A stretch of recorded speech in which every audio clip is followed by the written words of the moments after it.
So let's get started. So as I mentioned, my name is Elizabeth Schuman. I'm the Global Education Manager here in the college, and then Ryan is here as well. He's our Global Education Coordinator. As I said, manning the Q&A.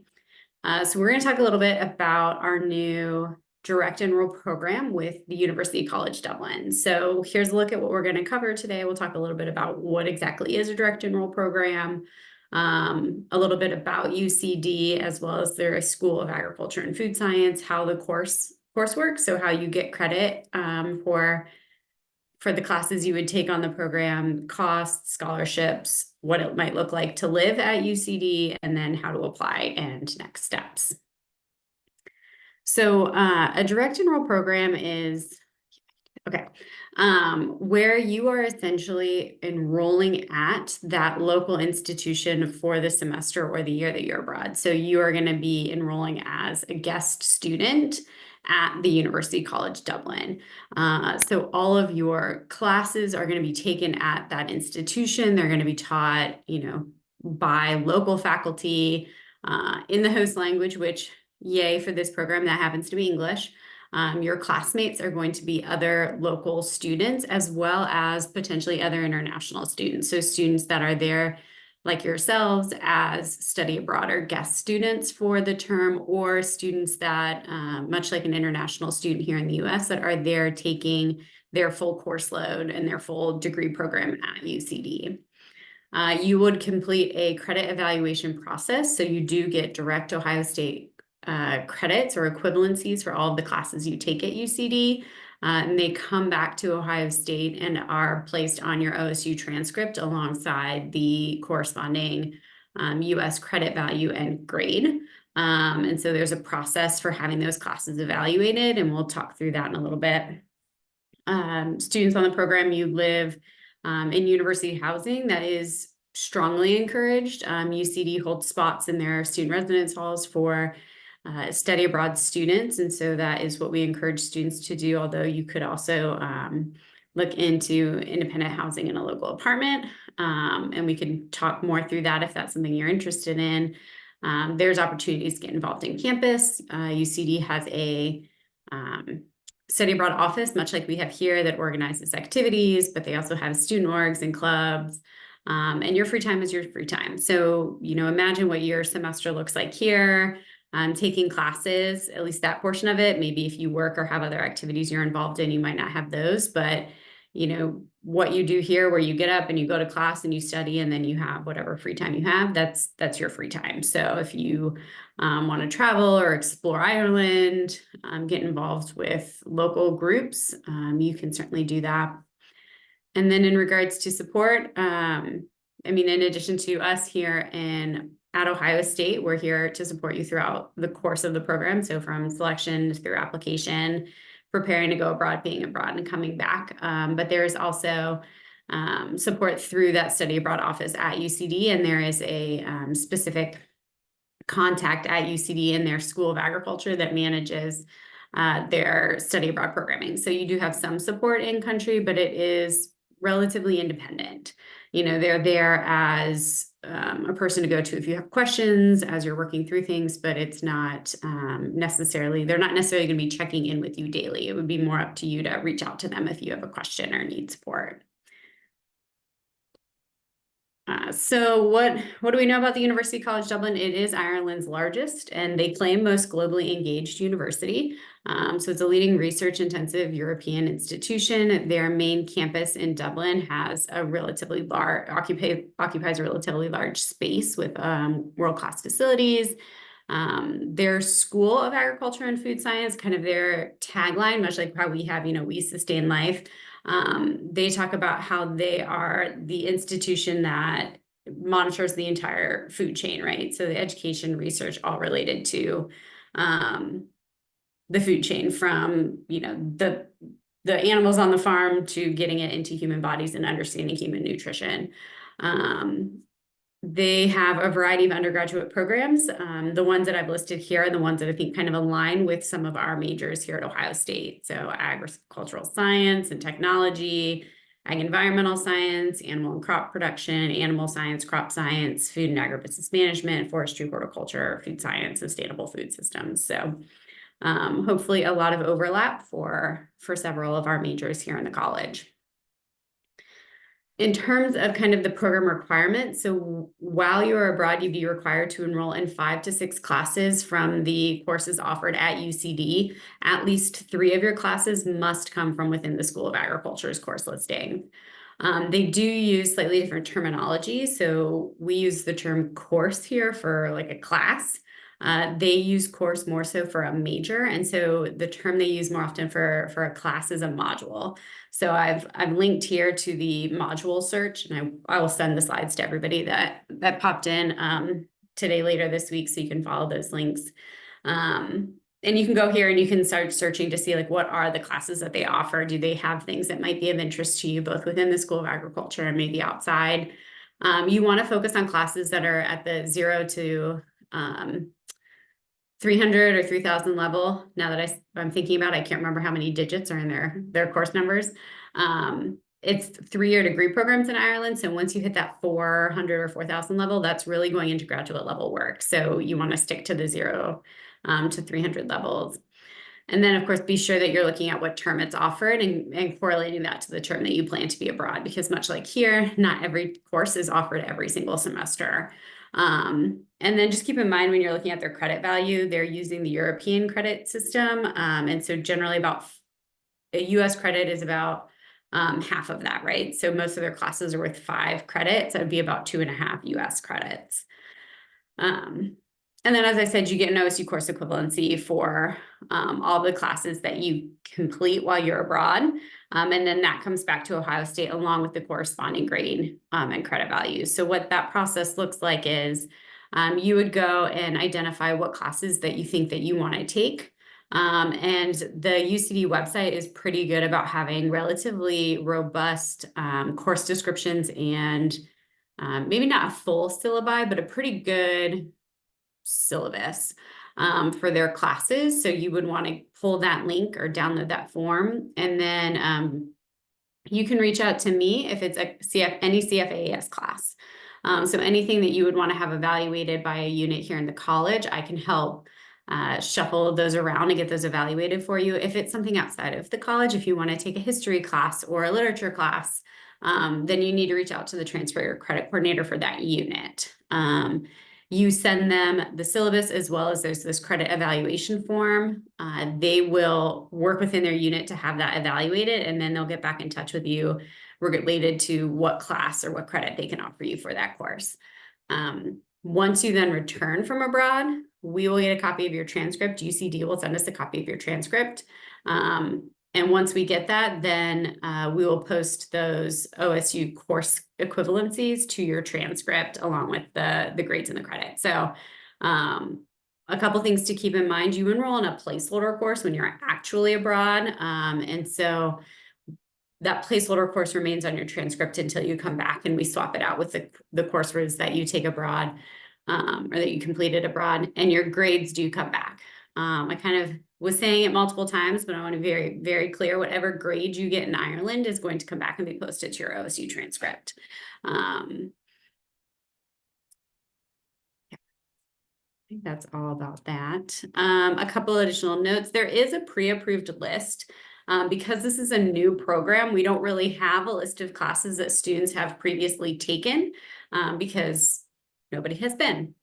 But that will start to get developed as more and more students go. So whenever students have classes evaluated, the unit has the option to either evaluate it and say it's approved just for this one individual student, or it's approved for all future students. And when it's approved for all future students, that's what goes on the pre-approved course list.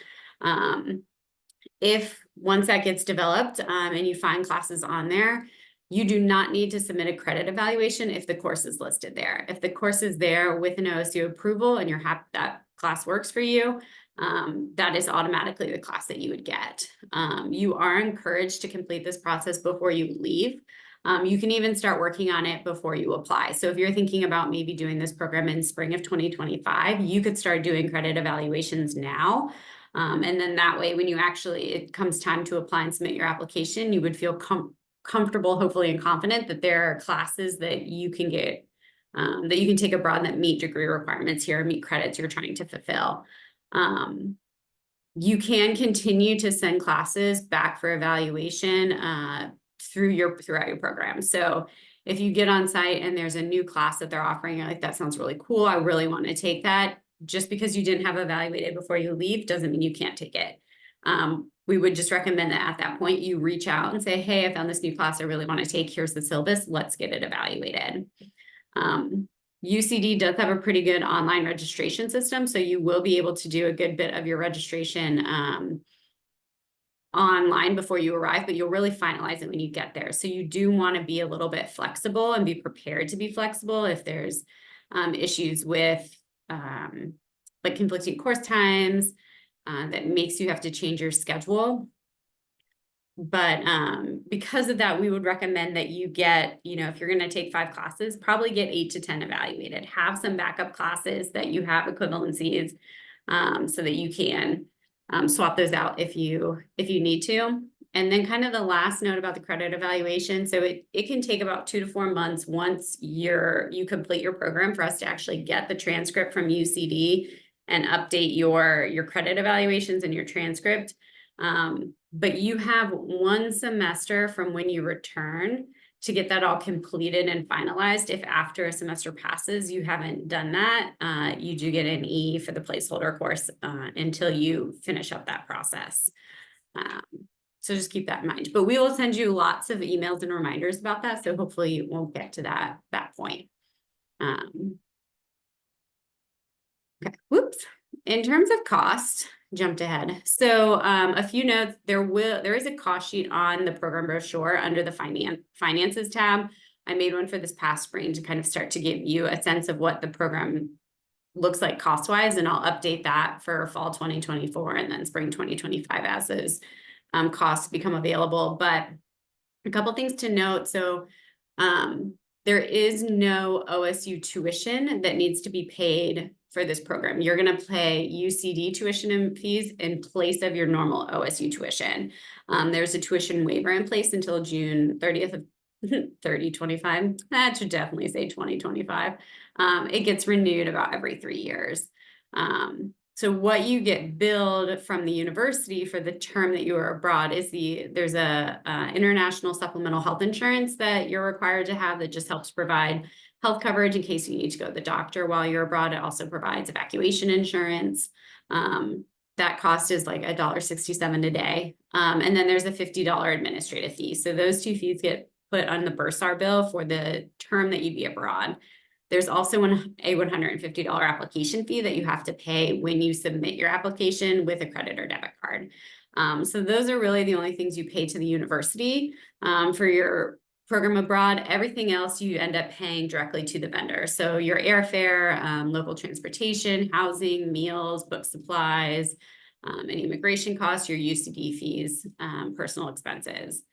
So what that all looks like when you break it down. So like for this spring, you can see that based on the number of days that health insurance cost was a little over $200. So total, they were paying about $400 to the university, keeping in mind that this $150 was paid at the time of application, not when their bursar bill came due. So it's the out-of-pocket expenses where you really start to see all the costs add up. And so with our cost sheets, we do try and budget on the high side. One, so that you don't have any unfortunate surprises. We'd rather have told you more than you needed to have than to find out that we were low on our estimates. But also because this is the information that you would share with like financial aid or with scholarship organizations if you were trying to apply for additional funds. And so we want them to see the highest possible end of that to make sure that you have plenty of money to use towards your program. So what I did, our cost sheets unfortunately don't let us do ranges. So I tried to put in some ranges for you to give you a better sense of what some of these costs might look like. So, airfare, when I was doing this, I found flights as cheap as about $800. And then up to about $1,300, there was, of course, flights much more expensive than that. But I would assume that, we're not flying first class here. In terms of the housing, the UCD housing, what I have here are kind of the ranges for the cheapest to the moderate level residence halls. They have a variety of makes and models of residence hall, which I'll talk a little bit more later in the presentation, but I wanted to give you a little bit of a range on what probably most people would choose. There is one option that comes essentially with what we would think of as a meal plan. They call it a catered option, and that option includes 12 meals a week. And so that's the most expensive housing option. And so I did throw that cost out here just so you're aware. But anything on over here, you know, this would be or they call it self-catered. So no meal plan included. You're buying groceries, preparing all of your own meals, or, you know, buying them at local restaurants and cafes on campus and in the campus area. And so then with that, we have kind of the estimated cost for food. That's what the board cost is. Of course, if you selected this catered option, your board cost would go down quite a bit because you're getting, what's that, probably about at least 2 meals a day included in your housing cost. Books and supplies, left that kind of as it was.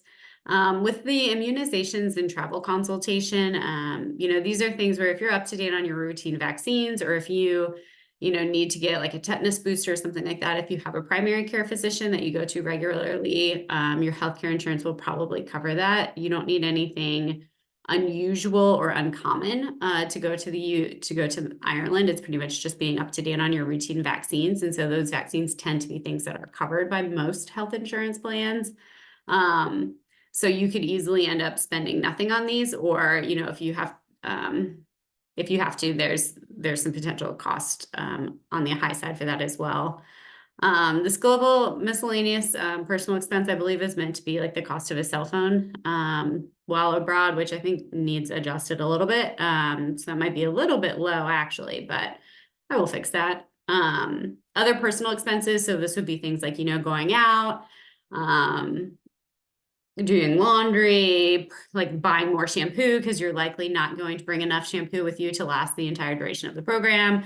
So, you know, 1,500 is kind of what UCD recommends. The 2,429 is what Ohio State financially tells us we have to spend. Your passport, if you already have one, great. If not, and you apply in a timely manner, this is about what you're looking at. If you wait until the last minute and you have to expedite it, that cost would be higher. And then here's the big chunk. This is the UCD tuition and fees line. And then lastly, we have the visa costs. So for Ireland, you do not have to apply for a student visa in advance of traveling to Ireland, but once you arrive, you do have to apply for a residence permit. And so that cost is there as well. So you can kind of see, you know, there's about a $4,000 range of how much you might spend. I think if I did that math correctly, quickly in my head, in terms of those out-of-pocket expenses for the semester. To put that in a little bit of context, I wanted to kind of make sure that we're comparing it against what you typically might spend here at Ohio State for a semester. So this is for the incoming class for 22-23. So if you're not an incoming student in that year, you know, your cost might be a little bit different than this, but average speaking, the cost of a semester for an in-state student at Ohio State, including all those same things, tuition and fees, housing and board, books, miscellaneous personal expenses, some transportation, right? That comes out to about $15,000. For an out-of-state student, you're looking at about $28,500. So for a semester at UCD, right, our range is about $20,000 to $24,000. So what is that? Roughly, you know, anywhere from $5,000 to $10,000 more than what you might spend for a semester here at Ohio State if you're an in-state student, and about $4,000 to $8,000 less than what you might spend if you're an out-of-state student. So just want to put that in some context of hopefully making that price not as immediately shocking as it looks when you just look at the cost sheet, because you're looking at what is the difference in what you might normally spend versus what you would spend on this program. And then kind of moving on to scholarships. So if you currently receive financial aid from the university, a lot of that aid is able to transfer and be used towards the cost of a study abroad program. The big caveat here, the thing that you need to be aware of is, are you still meeting the requirements of the aid? So for example, if you have to be enrolled full time, yes, you will be enrolled full time while you're traveling on this program. And as long as you are meeting the requirements of the aid, then generally that aid transfers and can be basically released to you as a refund. So then you can take around and use it to pay for your program expenses. We do recommend that you reach out to Buckeye Link and you sit down and talk to them specifically about your aid package and confirm that what will and will not transfer, and that you understand how that will work and what you're looking at. But then there are some additional scholarship opportunities. So we do have scholarship funding here in the college for students that are studying abroad on our program. So you would need to, in addition to applying for the program, also make sure that you've submitted the CFAS general scholarship application for that current academic year. So right now it is open for this coming academic year, right? 24, 25. So if that's the year you think you might study abroad, you want to make sure you do it. And really you should just do it and either way, because what's the worst case scenario? You fill it out and you get money from the college. That would be terrible. Maybe you waste 5 minutes because you don't get any funding. I guess that would really be the terrible one, but it's not a long application, so it shouldn't be too much of a time suck. There's also scholarships available from Ohio State, so from the Office of International Affairs. The deadline has passed already for this upcoming autumn 2024 semester, but if you're looking at spring 2025 or beyond, that there will be another round of applications that will open this fall for spring. Of course, if you participate in the STEP program, your STEP funding can be used towards a study abroad program. So you could use STEP funds towards this program. And then I always like to point out, if you are receive a Pell Grant as part of your financial aid package, there's a federal scholarship called the Gilman, which is open to students that have a Pell Grant as part of their financial aid package and who are planning to study abroad. So that's a great scholarship to look at. And I'm happy to talk, Ryan or I both, about Gilman and help read essays and walk you through that process. There is a list, and I think that link for the Office of International Affairs, it goes to their full list of grants and scholarships. So there are a variety of other scholarships out there. A lot of scholarships have varying eligibility criteria. So some might be based on what specific program you're going on, how long you're going to be abroad, where you're going, what your major is, who you are as a person. So we're always happy to sit down with students and talk more individually about who you are and whether or not there are additional scholarships that you should be looking at.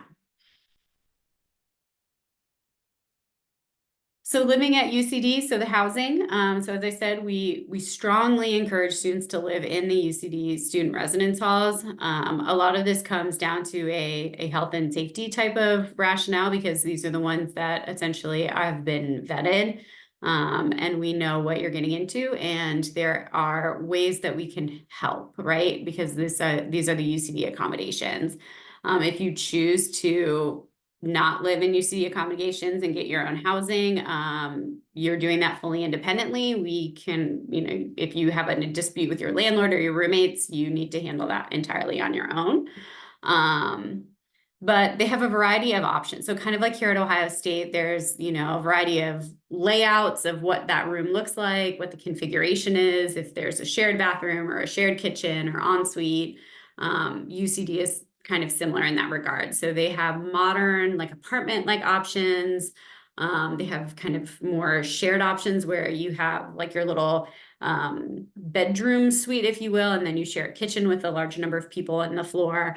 And then I mentioned the catered option as well. So most of their accommodations are what they call self-catered. So you have access to a kitchen where you can prepare your own meals. And so no meals are included. And then they have the one catered option that includes 12 meals a week.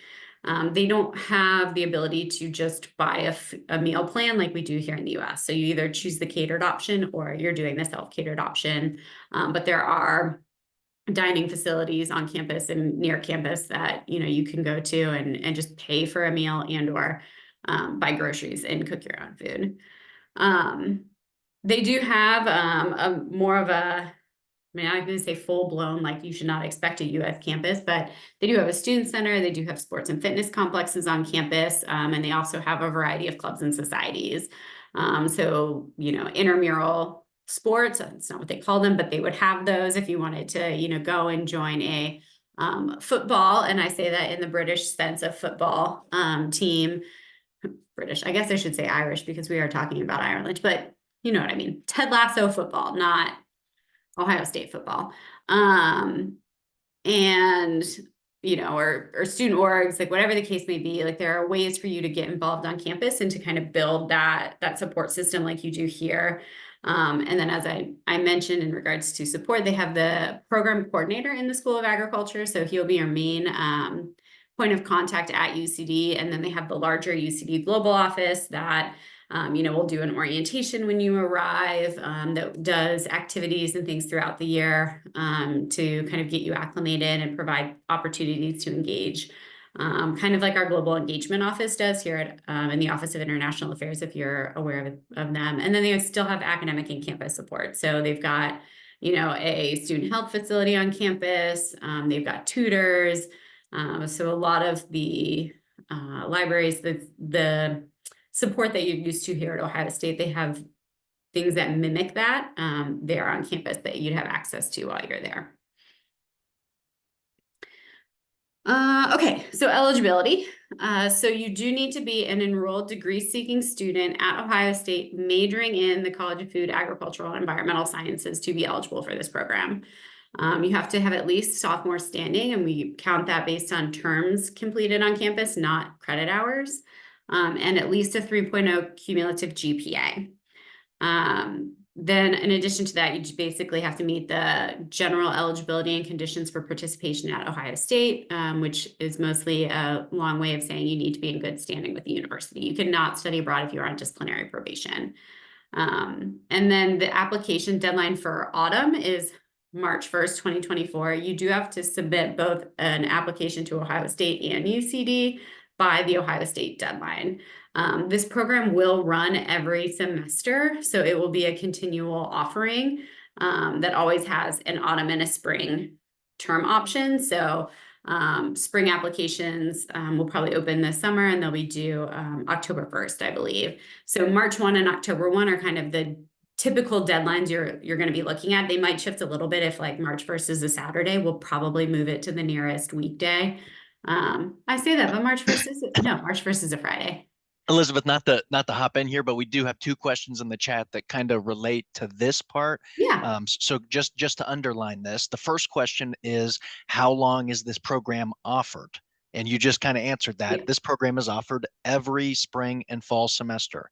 Okay, so Colton, that's a really simple answer to your question. This is a really unique thing about this program, which is as long as we have this partnership with UCD, you know, we're going to have this opportunity for CFAES students to be able to apply. So how long is it offered? Well, at least while you all are, you know, here in school as we're getting it started right now. The other question, Elizabeth, was how many spots are open, and is it a high competition to get accepted to the program? So just to kind of underline what you're talking about here. Yeah. Yeah. We don't have a set number of spots. So we can send as many students that apply and are eligible for the program. Now I say that they haven't given us a limit, and I am not expecting a bum rush of applications in like the first couple of semesters that we have this running. I could see if we get to the point where we're getting, you know, 20 or 30 applications a year or a semester, then they might come back and say, okay, we might need to limit this. But as of right now, there's no limit. So if you are eligible and you apply, you're in good standing with the university, you should anticipate a positive result. Yeah, hopefully that answered the question. And then in terms of the OSU application, so you can find that on our website, theglobalEducation.osu.edu. You just search for the CFAES University College Dublin program. Now, I will say there is another program through Arcadia University with the University College of Dublin. That is not through CFAES, so that's open to all students. It's not this specific partnership with UCD School of Agriculture. So for CFAES students, you want to make sure you're picking the CFAES direct enroll. So like if you just search University College Dublin, you might see a few options. scroll all the way to that bottom of the page and click apply. So then the application itself is pretty straightforward. It's mostly documents to read and sign saying that you've read and agreed to the document. There is a application questionnaire where you have the opportunity to share, to answer basically a couple of short answer questions. So there's about 4, I think, short answer questions. You know, why are you interested in this program? How's it going to help you academically? You know, meet those academic or professional goals, how you're going to be a good representative of Ohio State. These do not need to be novels. They're meant to be short answers. So a solid paragraph, right, is what you're looking for. 1 or 2 sentences probably isn't really enough, but like I said, you know, a solid paragraph. I say that because in my mind, I know what that means. And sometimes I'm not sure if everybody's like, yeah, I know what you mean by a solid paragraph. So if you have questions about that, let us know. And then you pay the application fee. And upload a copy of your advisement report. So that's what the application looks like. It's due, like we said, March 1st for autumn, and then October 1st-ish for spring. For the UCD application, it's a little bit more complex, but if you decide that you want to apply, we'll be monitoring like as applications come in and following up with the students that are actually making progress on their application to make sure that they're getting connected and getting set with the UCD application. But you do apply through the UCD website. You go to their site, click on start a new course application, you'll create an account. This is the part that gets a little confusing because you have to find the study abroad group in the course and then find the agricultural and food science and the appropriate term. And then you hit apply. And from there, there's, you know, a general questionnaire, uploading some supporting documents like a copy of your transcript, and then hitting submit. You'll be given a UCD application number and you'll want to make sure that you make note of that. And certainly let us know if you have questions as you're working through that. We can get you in contact with our colleagues at UCD who can help make sure your application is getting through the right course. In terms of next steps, you know, just discussing it with your support system, your family, your friends, your academic advisor.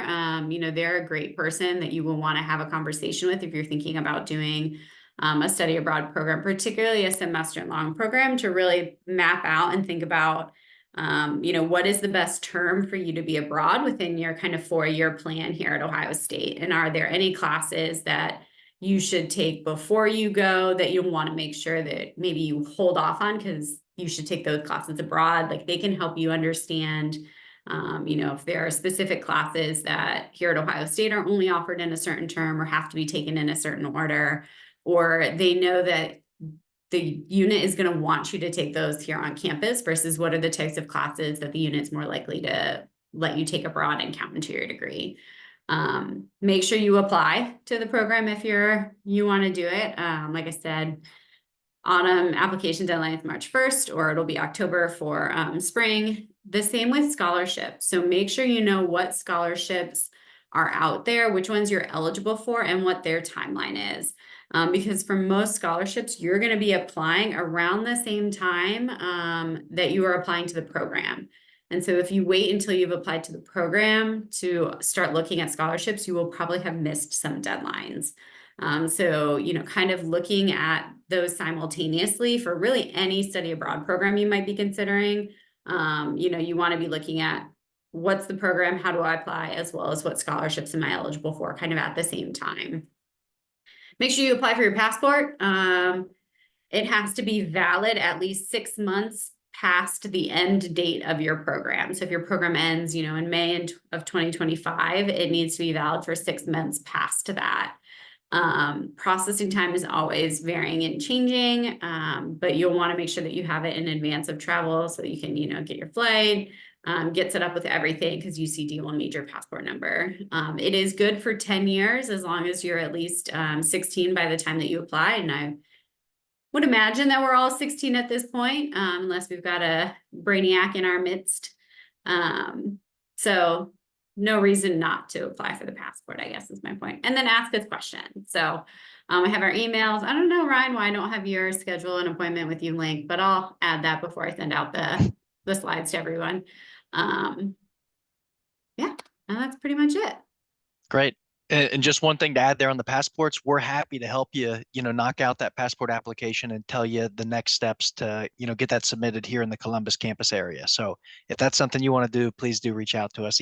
Whether you apply for the program or not, we want to make sure you have the resources to get your passport application.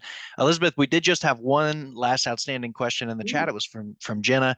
Can you possibly show us how to navigate the pre-approved courses list? ? I have not been able to find it.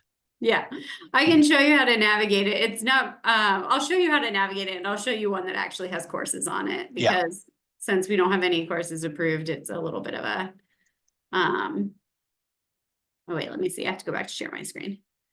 Okay. So,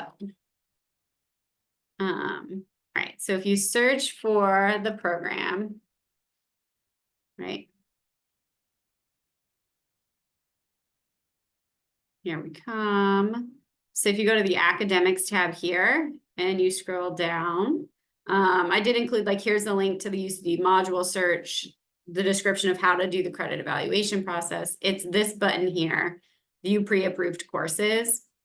There aren't any for this program, so hence why that is not a great, not very helpful at the moment. I'm actually hoping that we'll try and get some stuff going here over the summer, and get at least some basic, a couple classes there for students. But as more students go on the program, that list should start to populate. But let's look at one that does have courses. This is the third-party provider program. If anybody's interested, go to Denmark. And actually, they have an option in Sweden as well. But so this is what it looks like if there are classes approved, right? So you can see here the list. These are the title of the class in Copenhagen. This particular program, they don't have like a AEDE 2150. They don't have a course code like that. But if they did, that's what would be here. And then if you click on this little arrow, you'll see what the OSU course equivalency is. And then some of them, see if I can find an example. Yeah. So like this one, they might have a note. So like if you were looking at like a history major, they must need different breadths fulfilled in the major. So this one fulfills like the European and post 750 breadth. So they must have different categories they have to do. And sometimes you'll see that with like, if there's like a G, yeah, if it's a GE, you might see that here too. It's like if you're, well, I really need to fulfill my GE history class, you can kind of find those notes. Does that help?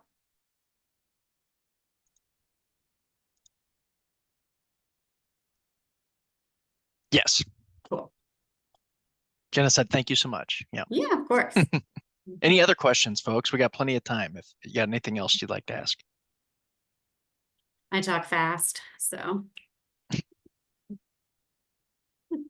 Lots of good info, though. Yeah. I'm going to stop the recording here. Okay. All right.